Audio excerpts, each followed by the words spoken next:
Bonjour à tous et tous, on m'appelle Steven et ça y est, après l'épisode 8 de WandaVision, nous avons toujours des questions et notamment celle-ci, quel va être le combat final? Parce que mine de rien, on a énormément de personnages qui sont en jeu, on va les lister, on va voir un petit peu leurs relations. Quel combat final risquerait-on d'avoir? Quels seraient un petit peu les dénouements qui seront apportés à la fin de la série? Je vous laisse dans tous les cas vous faire un petit peu vos théories en commentaire. D'après vous, quel serait le combat le plus épique que vous pourriez voir justement à la fin de WandaVision? Est-ce que ça serait lié notamment à l'apparition de Doctor Strange que l'on imagine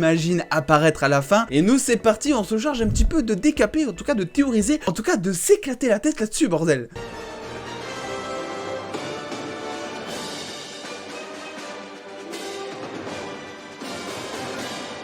Et ça n'en finit plus dans WandaVision, à chaque fois que l'on pense que tous les personnages sont développés, sont introduits, ils nous amènent toujours une petite nouveauté, et ça va toujours être le cas finalement avec le dernier épisode, puisque l'on sait, grâce à Paul Bettany en plus, que finalement un nouveau personnage va apparaître à la fin de WandaVision, personnage qui ferait entre autres potentiellement en tout cas, le lien avec Doctor Strange 2 Multiverse of Madness, la suite logique finalement de WandaVision. Dans l'épisode 7, Agnès était présentée comme étant Agatha Harkness, nous laissant alors sur un épisode 8 qui a développer totalement ou presque son personnage, ce qui faisait là aussi un personnage nouveau à introduire, à développer, et donc une nouvelle couche de risque potentiellement à apporter à Wanda durant le dernier épisode. Mais ce n'était pas la seule, puisque comme j'avais pu vous le dire durant une petite vidéo théorie, la Vision Blanche est apparue et va potentiellement apparaître, et ça va faire énormément de dégâts. La Vision Blanche dans les comics, c'est tout simplement un Vision qui, suite finalement à des manifestations anti-mutantes, a été totalement lobotomisé et totalement démantelé, et suite à ça, en gros du gros, c'est donc Hank Pym qui va reconstruire finalement Vision, sauf que le souci c'est qu'il va pas pouvoir incorporer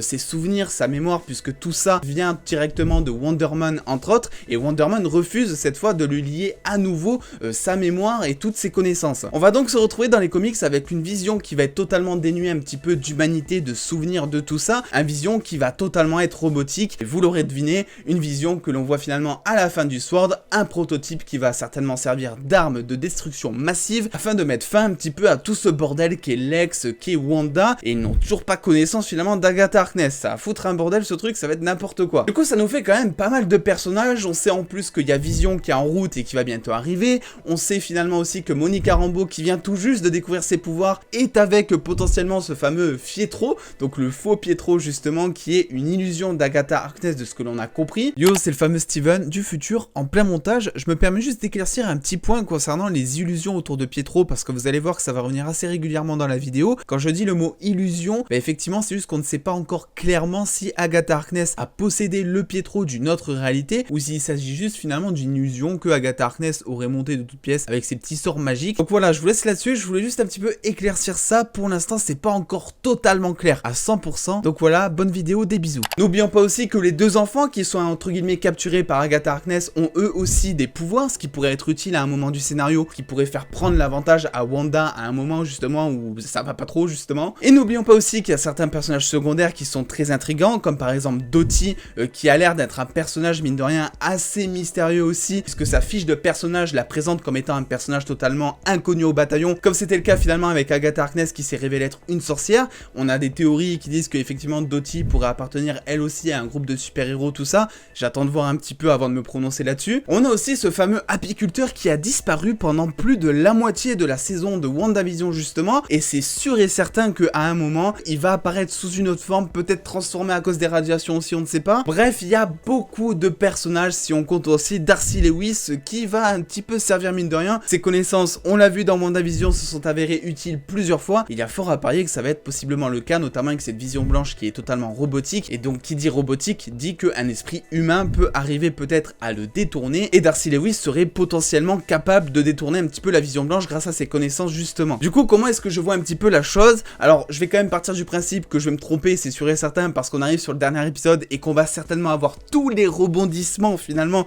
qui vont apparaître, mais ce que je vois pour l'instant, on va dire, avec tout ce que l'on a sous la main, j'imagine qu'on va avoir une Wanda qui va se battre contre Agatha Harkness et que Wanda va vraiment douiller, mais douiller comme jamais justement. Vision Blanc va arriver un petit peu après quand le combat sera commencé et va se battre contre le vrai Vision, je pense, et c'est là là où je vous dis depuis le début que effectivement le vrai Vision va totalement mourir, parce que je vous rappelle que Teyonah Parris, donc l'actrice qui incarne Monica Rambeau, a déclaré dans une interview il y a quelques jours que la fin de WandaVision sera épique et incroyablement triste, ce qui veut dire qu'un personnage auquel on tient plus ou moins va totalement décéder, et plus que ça, ça va rendre potentiellement Wanda totalement furieuse, ce qui va dégager tous ses pouvoirs et donc mettre fin finalement peut-être au règne de Agatha Harkness, ou en tout cas la mettre entre guillemets hors d'état de nuire. J'ai encore un petit doute concernant Pietro ou Fietro justement. On sait que c'est juste une illusion finalement d'Agatha Harkness, donc est-ce que l'illusion finalement elle l'a fait disparaître, ou est-ce que ça serait bel et bien Fietro qui détiendrait quelque part captive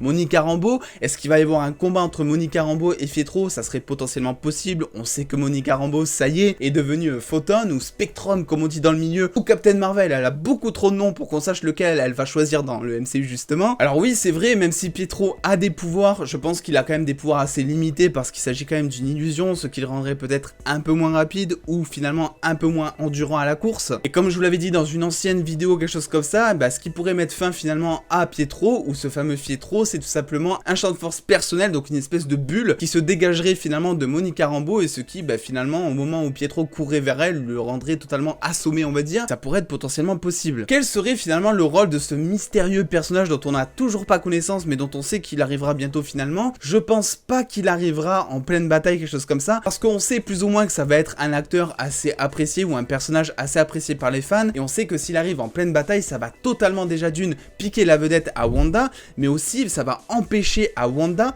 de montrer le plein potentiel de ses capacités. C'est pour ça que je vous disais que pour moi, afin que Wanda combatte un petit peu Agatha Harkness et pour qu'elle arrive à la battre, il faut potentiellement que Vision meure, afin qu'elle dégage une espèce de souffrance et que tous ses pouvoirs soient enfin révélés, qu'elle puisse enfin battre Agatha Harkness. Le souci, c'est que s'il y a un personnage assez puissant qui arrive lui aussi dans la bataille et qui a un petit peu une espèce de grosse facilité scénaristique et qui met fin vraiment à toute la grosse bataille, je pense que c'est quelque chose qui peut nuire au développement de personnage de Wanda, vu qu'on a besoin, vraiment on le dit depuis Infinity War, même depuis Civil War, on a besoin de voir Wanda en tant que Scarlet Witch, en tant que sorcière rouge, une Wanda qui vraiment envoie du lourd, avec du rouge vraiment partout, mais du rouge cette fois qui serait contrôlable. Concernant le méchant un petit peu de cette série globalement, alors on sait que c'est Agatha Harkness principalement, mais je reste toujours intimement, on va dire, persuadé que Agatha Harkness n'est pas vraiment méchante, et que si elle fait tout ça, c'est vraiment pour se protéger ou pour mettre fin finalement à un règne d'un plus gros méchant qui lui serait 10 fois plus dangereux. Et je pense toujours, quitte à me tromper, on y va jusqu'au bout, je pense toujours que ce méchant n'est nul autre que Mephisto, parce qu'effectivement dans les comics, au moment où finalement Vision devient un petit peu blanc finalement,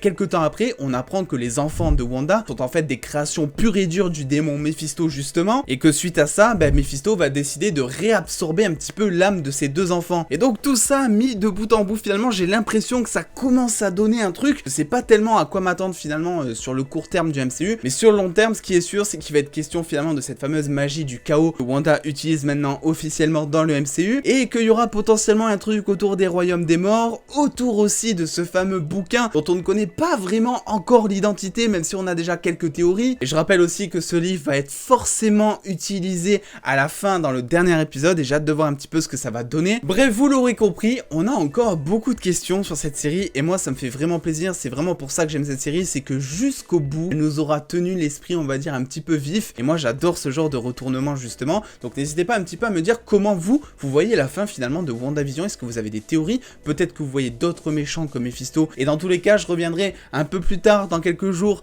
sur cette même chaîne YouTube pour refaire d'autres vidéos WandaVision, parce que je vais revoir l'épisode en faisant attention aux détails, et on va voir un petit peu ce que ça nous lâchera comme indice. Bref, dans tous les cas, n'hésitez pas à me suivre comme d'habitude sur les réseaux sociaux pour avoir beaucoup plus de news en exclusivité et en avance, à mettre le petit pouce bleu si cette vidéo vous a plu et à vous abonner en activant la cloche comme d'habitude. Et en attendant les dos, prenez soin de vous, faites-vous bien kiffer, des bisous les dos.